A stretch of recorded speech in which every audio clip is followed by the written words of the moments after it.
அல்லாஹ்வுடைய அருள் கொண்டு சுபுடைய தொழுகையை தொழுது முடித்து அமர்ந்திருக்கிறோம். அல்லாஹ் தபாரக் வ தஆலா இந்த உலகத்தை படைத்து இந்த உலகத்திலே நம்மை படைத்திருக்கிறான். நாம் வாழ்ந்து கொண்டிருக்கிறோம்.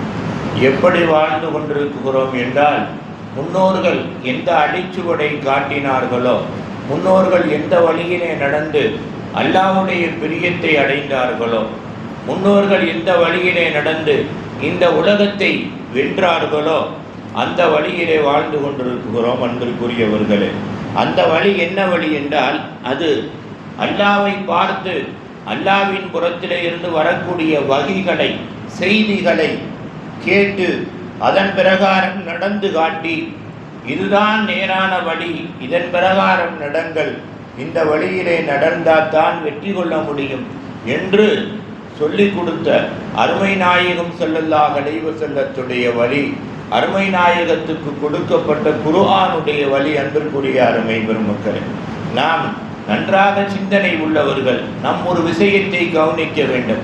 அல்லாஹ்வே சொல்றான், என்ன சொல்றான்டா, நான் 1,24,000 ஆசிரியர்களை 4 வேதங்களை சொல்ல அனுப்பி இருக்கிறேன். அவர்கள் ஜின்களும் அல்ல, மலக்குகளும் அல்ல, அவர்களும் உங்களை போன்ற மனிதர்கள் தான். ஆகையினால் அவர்களை பார்த்தால், அவர்களுடைய பெயரை கேட்டால், உன்னை பெற்றெடுத்தவர்களுக்கு எப்படி அம்மு அபு என்று நீங்கள் கூப்பிடுவீர்களோ, உம்மு அபுண்டா என்னங்க அர்த்தம்? அத்தான் அர்த்தம், அபூண்டா என்ன பொருளா? அல்லாஹ் குர்ஆன்லயே சொல்றான், அபூக்கும் சௌதிங்கிறான். என்ன அபு என்றால் அத்தாவுக்கு சொல்றது, தகப்பனாருக்கு சொல்றது. உம்முன்னு சொன்னா தாய்க்கு சொல்றது. எப்படி உங்களை பெற்றெடுத்தவர்களுக்கு நான் பேர் வைத்திருக்கிறேனோ, அதே மாதிரி உங்களுக்கு மார்க்கத்தை, இந்த வேதத்தை சொல்ல வந்தவர்களுக்கு என்ன நான் பேர் வைத்திருக்கிறேன் என்றால், எல்லாருடைய பெயரையும் கேட்டால் என்ன செய்யுங்க? அலைஹிஸ்ஸலாம்னு சொல்லுங்க. அலைஹிஸ்ஸலாம்ட என்னங்க அர்த்தம்? அல்லாஹ் உங்கள் மீது என்ன செய்யட்டும்? சாந்தியை பொழியட்டும் அர்த்தம். அப்படின்னு சொன்ன அல்லாஹ் முஹம்மது ஸல்லல்லாஹு அலைஹி வஸல்லம் அவர்களை பார்த்து சொல்லுகிற போது அல்லாஹ் சொல்றான், முஹம்மது ஸல்லல்லாஹு அலைஹி வஸல்லமுடைய பெயரை கேட்டால் நீங்கள் என்ன சொல்லுங்க? ஸல்லல்லாஹு அலா முஹம்மது ஸல்லல்லாஹு அலைஹி வஸல்லம்னு சொல்லுங்க. என்ன அர்த்தம்? அல்லாஹ் என்ன செய்கின்றான்? அல்லாஹ்வுடைய சாந்தியும் சமாதானமும் முஹம்மது ஸல்லல்லாஹு அலைஹி வஸல்லத்தின் மீது உண்டாகட்டும் என்று சொல்லுங்கள் அப்படின்னு சொல்லிட்டு அல்லாஹ் சொல்றான், எல்லா நபிமார்கள் மீது நீங்கள் அலைஹிஸ்ஸலாம் என்று சொல்லுகின்ற பொழுது அவர்களை நீங்கள் பார்க்காவிட்டாலும் அவர்கள் என்ன செய்வார்கள்? உங்கள் மீது என்ன செய்வார்கள்? அல்லாஹ்வுடைய சாந்தி என் மீது உண்டாகட்டும் என்று சொன்னதை போன்று உங்கள் மீதும் அல்லாஹ்வுடைய சாந்தி உண்டாகட்டும் என்று சொல்லுவார்கள். அப்படின்னு சொல்லக்கூடிய அல்லாஹ் முஹம்மது ஸல்லல்லாஹு அலைஹி வஸல்லத்துடைய பேரை கேட்டால் ஸலவாத்து சொல்லுங்கள். அப்படி சொன்னீர்களேயானால் அந்த முஹம்மது ஸல்லல்லாஹு அலைஹி வஸல்லம் அவர்கள் உலகத்தில் இருக்குகிற பொழுதும் சரி, அவர்கள் அதாவது மறைந்து விட்ட போதிலும் சரி, அவர்களுடைய கபருக்கு 2 பக்கத்திலேயும் 2 மலக்குகளை நிப்பாட்டி இருக்கிறேன். அவர்கள் வேலை என்ன தெரியுமா? முஹம்மது ஸல்லல்லாஹு அலைஹி வஸல்லத்தை பற்றி யார் என்ன பேசுகின்றார்களோ அதை அப்படியே சொல்லுவார்கள். ஏன்னா முஹம்மது ஸல்லல்லாஹு அலைஹி வஸல்லம் சொல்லக்கூடிய பதிலை வாங்கி நமக்கு எத்தி வைப்பார்கள். ஆகையினால் நீங்கள் சொல்லக்கூடிய செலவாத்துக்கு பதில் முஹம்மது ஸல்லல்லாஹு அலைஹி வஸல்லம் அவர்கள் சொல்லுவார்கள் அப்படின்ட்டு அல்லாஹ் சொல்றாங்க. அடுத்தபடியாக உன்னையும் சிந்திக்க வேணும்னா, சஹாபாக்களுடைய பெயரை கேட்டால் ரலியல்லாஹு அன்ஹும்னு சொல்றான். அப்படின்னா என்ன அர்த்தம்? அல்லாஹ் அவர்களை பொருந்தி கொண்டான் அப்படின்னு சொல்லுகிற பொழுது அந்த சஹாபாக்கள் தங்களுடைய வாயில இருந்து சொல்லுகிறார்கள், என்னை அல்லாஹ் எங்களை பொருந்தி கொண்டதை போன்று அல்லாஹ் உங்களை பொருந்தி கொள்ளட்டும். அதே மாதிரி என்ன வலிமார்களுடைய பெயரை கேட்டால் என்ன சொல்லுகிறது குர்ஆன்? ரஹ்மத்துல்லாஹி அலைஹின்னு சொல்லப்படுகிறது. அல்லாஹ் அவர்கள் மீது இரக்கம் காட்டட்டும் அப்படின்னு நம்ம சொல்ற பொழுது அந்த வலிமார்கள் என்ன சொல்லுகின்றார்கள் தெரியுமா? என் மீது அல்லாஹ் இரக்கம் காட்டட்டும் என்று நீங்கள் துஆ செய்கின்றீர்கள், நான் உங்களுக்கு துஆ செய்கின்றேன், உங்கள் மீதும் அல்லாஹ் இரக்கம் காட்டட்டும் அப்படின்னு வலிமார்கள் சொல்லுகிறார். வலிமார்களை பற்றி அல்லாஹ் சொல்லுகிறான். அன்பிற்குரியவர்கள், இப்போ நபிமார்களை ஒரு பக்கம் வச்சிடலாம். வலிமார்கள் சஹாபாக்களை ஒரு பக்கம் வச்சிடலாம். அல்லாஹ் தஆலா பெருமானார் ஸல்லல்லாஹு அலைஹி வஸல்லமுடைய பெயரை கேட்டார். ஸல்லல்லாஹு அலைஹி வஸல்லம் என்று ஏன் சொல்ல சொன்னான் அப்படின்னு பார்க்குகிற பொழுது, அன்பிற்குரிய அருமை பெருமக்களே, ஸல்லல்லாஹு அலைஹி வஸல்லத்தை பற்றி அல்லாஹ் ஒரே ஒரு சிறப்பை சொல்றான். லவ்லாக்க லவ்லாக்க லம்மா ஹலக்குல் அஃலாக்குங்கிறான். நீங்க எல்லா நபிமார்களை போன்று முஹம்மது ஸல்லல்லாஹு அலைஹி வஸல்லத்தை நினைக்க வேண்டாம். எல்லா நபிமார்களும் படைக்கப்படுவதற்கு காரணமே முஹம்மது ஸல்லல்லாஹு அலைஹி வஸல்லம். லவ்லாக்க லவ்லாக்க லம்மா ஹலக்குல் அஃலாக்குங்கிறான்.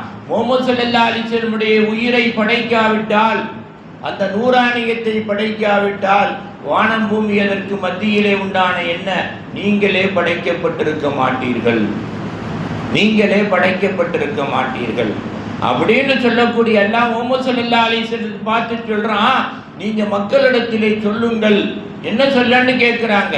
சூரத்துல் கஹ்ஃப்ல கடைசி ஆயத்துக்கு ஆயத்து, ஏன்னா கடைசி ஆயத்து அல்லாஹ் சொல்றான் முஹம்மது ஸல்லல்லாஹு அலைஹி வஸல்லத்தை பார்த்து, குல்லானா குல் இன்னமா அனபசரும் மிஸ்லுக்கும், முஹம்மதே நீங்கள் மக்களிடத்தில் சொல்லுங்கள், என்னை அல்லாஹ் தஆலா உங்களை போன்று மனிதராகத்தான் அனுப்பி இருக்குகிறான்.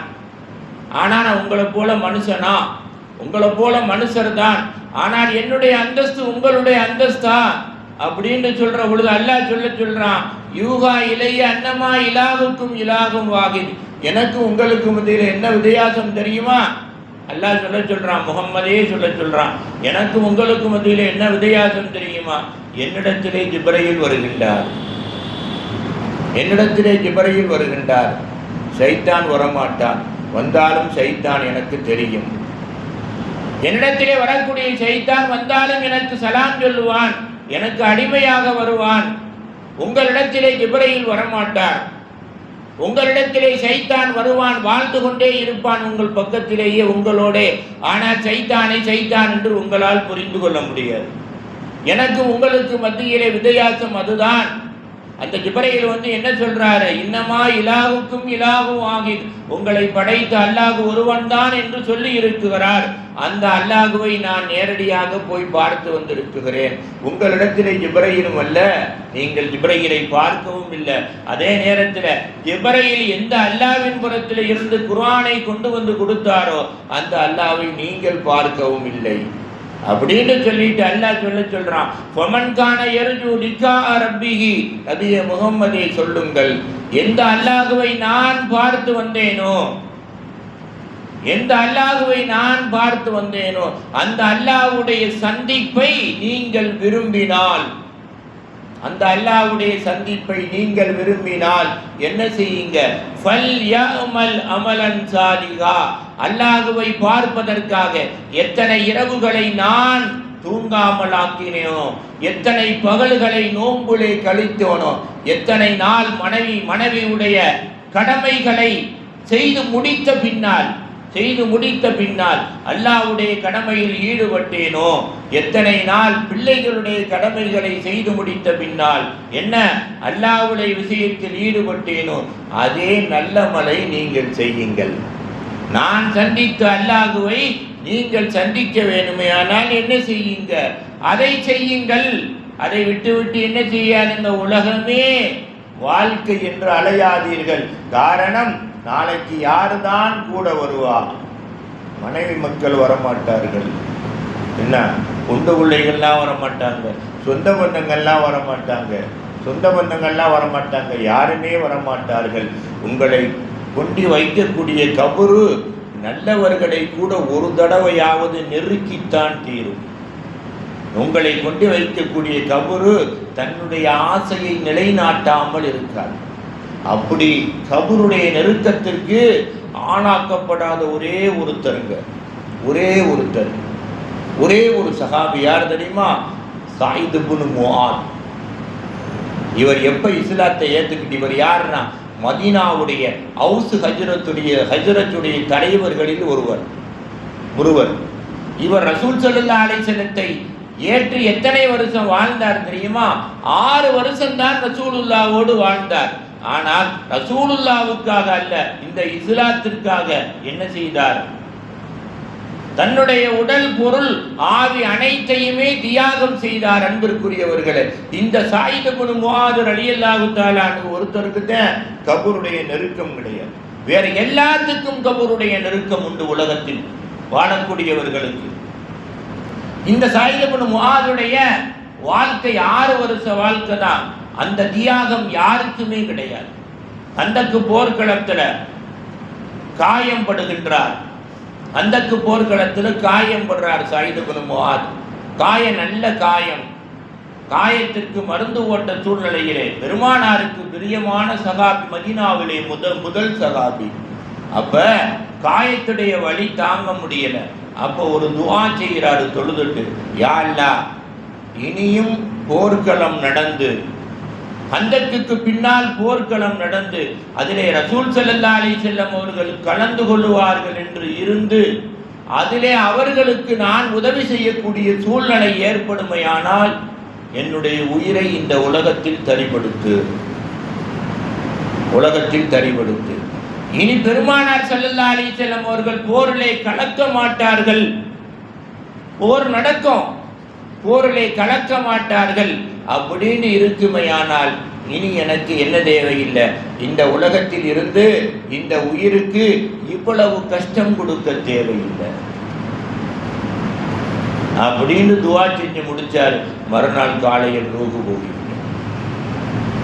இவர்தான் ஸாயித் இப்னு முஆத். அந்த ஹந்தக்கோட பெருமானார் ஸல்லல்லாஹு அலைஹி வஸல்லம் போர்க்களத்தில் எதிலையுமே கலந்து கொள்ளவில்லை. அவருடைய ஜனாசாவிலே 70,000 மலக்குகள் கலந்து கொண்டார்கள். அன்பிற்குரியவர்களே, பெருமானார் ஸல்லல்லாஹு அலைஹி வஸல்லம் அவர்கள் சொன்னார்கள், உலகத்தில் படைக்கப்பட்ட எல்லா மனிதர்களிலும் கபருடைய நெருக்கத்திலே இருந்து விடுதலை பெற்ற ஒரே ஒரு மனிதர் ஸாயித் இப்னு முஆத். இவர் ஒருத்தர் தான். அப்ப பெருமானார் ஸல்லல்லாஹு அலைஹி வஸல்லத்தின் மீது அல்லாஹ் ஸலவாத்து சொல்லுகின்றான் என்றால், பெருமானார் ஸல்லல்லாஹு அலைஹி வஸல்லத்தின் மீது ஸலவாத்து சொல்லுவதற்கு என்ன நன்மைங்கிறத நாளைக்கு பார்க்கலாம். துனியாவில் என்ன கிடைக்கும், ஆகிரத்தில் என்ன கிடைக்கும் நாளைக்கு பார்க்கலாம். அப்ப எல்லா நபிமார்களுக்கும் உம்மத்தார்கள் கொடுக்காத உயிரினை பெருமானார் ஸல்லல்லாஹு அலைஹி வஸல்லம் அவர்களுக்கு சஹாபாக்கள் 1,20,000 பேர் கொடுத்தார்கள் என்றால், அன்பிற்குரிய அருமை பெருமக்களே, அதுக்கு என்ன தெரியுமா அர்த்தம்? 2 அர்த்தம். அவர்கள் உலகத்தில் இருக்கும் காலத்திலும் உலகத்தை வென்றார்கள். அவர்களே மரணித்து போனாலும் அவர்களுடைய சந்ததியினர் கியாமத்து நாள் வரைக்கும் கொடிகட்டி பறக்குகிறார்கள். 2வது அர்த்தம் என்ன தெரியுமா? உலகத்தில் அவர்களும் உலகத்தை விட்டு மறைந்த பின்னால் எல்லா நிலையிலும் வெற்றி பெற்றார்கள். அவர்களுடைய சந்ததிகளும் வெற்றி பெறுவார்கள். அப்ப அல்லாஹ் என்ன சொல்லுகின்றானோ அதற்கு நாம் முதலிடம் கொடுத்தோமையானால் என்ன செய்யலாம்? அல்லாஹ் வரைக்கும் வெல்லலாம். அல்லாஹ் வரைக்கும் வெல்லலாம். இல்ல, அல்லாஹ் சொல்லக்கூடியதை விட்டு நமக்கு எது அலங்காரமாயிருக்கோ, எது பார்க்க ஆசையா இருக்கோ அதற்கு முதலிடம் கொடுத்தால் எல்லாம் கிடைக்கும். அல்லாஹ் கிடைக்க மாட்டான். அதற்கு அடையாளம் உயிர் உடலை விட்டு பிரிகின்ற பொழுது கலிமா வராது. ஆக அல்லாஹ் தஆலா நபிகள் நாயகத்தின் மீது ஸலவாத்து சொன்னான் என்றால் என்ன அர்த்தம்? எல்லா நபிமார்களும் சொல்லக்கூடிய பதிலுக்கும் பெருமானார் ஸல்லல்லாஹு அலைஹி வஸல்லம் அவர்கள் சொல்லக்கூடிய பதிலுக்கும் வித்தியாசம் என்ன? எல்லா நபிமார்கள் சொல்லக்கூடிய பதில் ஏற்றுக்கொள்ளப்படலாம், ஏற்றுக்கொள்ளப்படாது. பெருமானார் ஸல்லல்லாஹு அலைஹி வஸல்லம் அவர்கள் சொல்லக்கூடிய பதில், நாம் சொல்லக்கூடிய ஸலவாத்துக்கு சொல்லக்கூடிய பதில் என்ன? ஏற்றுக்கொள்ளப்பட்டே தீரும். அன்பிற்குரிய அருமை பெருமக்களே, இதுதான் பெருமானாரின் மீது ஸலவாத்து சொன்னதுக்கு மற்ற நபிமார்களுடைய பெயரை கேட்டால் அலைஹிஸ்ஸலாம்னு சொன்னதுக்கு வித்தியாசம். அன்பிற்குரிய அருமை பெருமக்களே, சரி, பெருமானார் ஸல்லல்லாஹு அலைஹி வஸல்லத்தின் மீது ஸலவாத்து சொல்லுவதினால் துனியாவில் என்ன கிடைக்கும், ஆகிரத்தில் என்ன கிடைக்கும்? இன்ஷாஅல்லாஹ் நாளைக்கு குர்ஆன் என்ன சொல்லுதுன்னு பார்க்கலாம். ஆக அன்பிற்குரியவர்களே, உலகத்தை வெல்லத்தான் நம்மளை படைத்திருக்கிறார். உலகம் நம்மளை வெல்ல படைக்கவில்லை. ஆகிரத்தை வெல்லத்தான் நம்மளை படைத்திருக்கிறான். ஆகிரம் நம்மளை வெல்ல படைக்கவில்லை. கடைசியாக சுவர்க்கத்தை வெல்லத்தான் நம்மளை படைத்திருக்கிறான். சுவர்க்கம் நம்மளை விரட்டுவதற்கு அல்லாஹ் நம்மளை படைக்கவில்லை. யார் இதையெல்லாம் வென்றார்களோ அந்த நல்லவர்களிலே அல்லாஹ் உங்களையும் என்னையும் நம் சந்ததிகளையும் கியாம நாள் வரை ஒருவராக ஆக்கி அருள் புரிவானாக.